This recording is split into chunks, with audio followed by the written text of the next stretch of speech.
Hello, Ink Drops! This week, I'm giving both Daidus and the editors a break and making this video in the style of one of my many collab cafe videos over on my channel.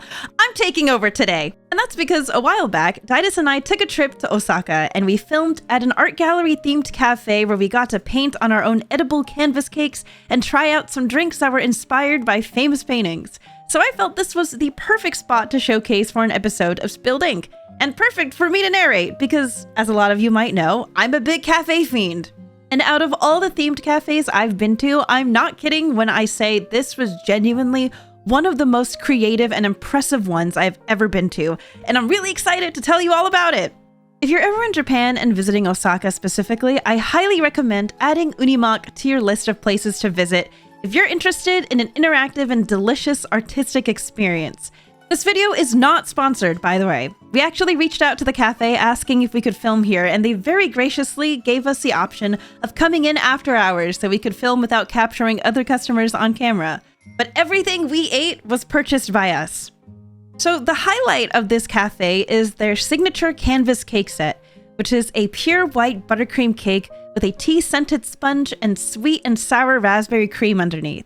It comes with a palette knife, a palette of different colored creams that you can paint with, and an assortment of toppings that you can decorate your painting with. And apparently these creams and toppings will vary seasonally. So for the summertime, the toppings we were given were amber sugar, chocolate crunch, yuzu peel, rice puffs, crystal sugar, and meringue. So for my cake, I decided to paint some ocean waves and a sunset, and I thought it turned out pretty cute. I used the meringue pieces for the sea foam and one of the circular amber sugar pieces for the sun. Daidus decided to paint himself. And what a fantastic job he did. Look at how cute his self-portrait turned out. The cafe also gave us name cards so we could date and title our works of art, which I thought was such a cute touch.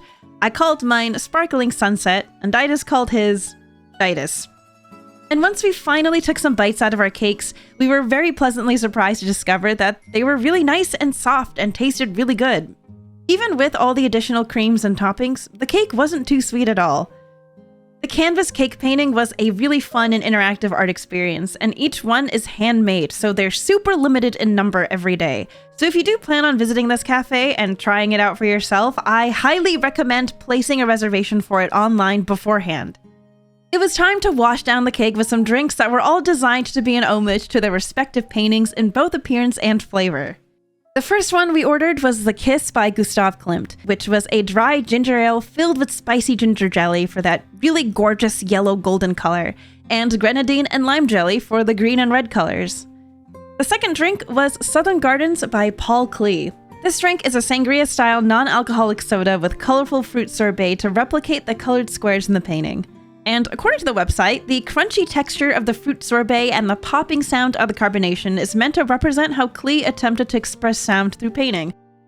The third drink was inspired by Claude Monet's Impression Sunrise, and this was an almond vanilla latte made with butterfly pea, hazelnut vanilla mousse, and layered with jasmine tea jelly.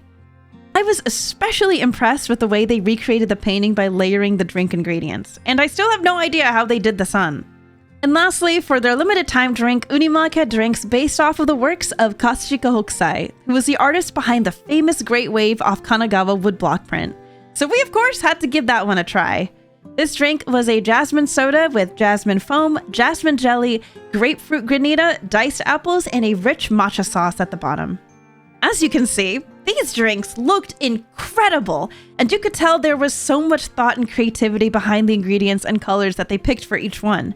And what made it extra fun was that there was a little display area outside the cafe where you could take pictures of the drinks in front of replicas of the paintings that they were based off of. The cafe staff encouraged us to mix the drinks before we tried them so that all the flavors could properly blend together, which hurt me so bad to do because these were actual works of art and I didn't want to ruin them, but for the sake of taste testing them, we had to stir them up. My personal favorite drink out of the ones we tried was the Southern Gardens drink, mostly because I love a good refreshing fruity soda and the crunchy texture of the sorbet made it so much fun to drink. Daidus' favorite was the Impression Sunrise drink because it reminded him of ube milk tea, and he really likes vanilla and almond milk. This drink also felt the most dessert-like out of all of them because of how creamy it was. In addition to the canvas cake set and the gorgeous drinks, Unimaq was also selling icing cookies, which were all painstakingly hand-painted and inspired by the same famous paintings that their drinks pay homage to. These beautiful cookies also came packaged in a decorative picture frame box. Just when you thought this cafe couldn't get more artsy, it just kept knocking it out of the park. I purchased one of each cookie to give away to some of my friends, and the cafe staff surprised us by drawing this cute doodle of us on the bag with a Sharpie. And not only is this an art gallery inspired cafe, but Unimaq also doubles as an art gallery.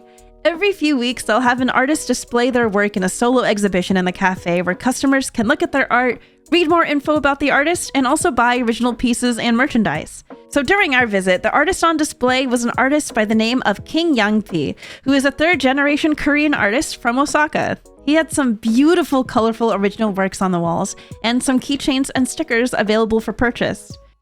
I thought it was super cool that while Unimaq had a menu celebrating the classic artists and works of the past, it also operated as a space for celebrating new and unique artists to showcase their work. This cafe was an absolutely amazing experience, and it's a spot that Daidus and I will be returning to whenever we end up in the Osaka area. And we encourage you to experience it for yourselves one day too. Just a heads up though, this is a standing cafe, so there aren't any chairs. And as I mentioned before, there's only a limited number of canvas cake sets prepared each day, so it's super important that you place a reservation for one in advance if you plan on visiting the cafe.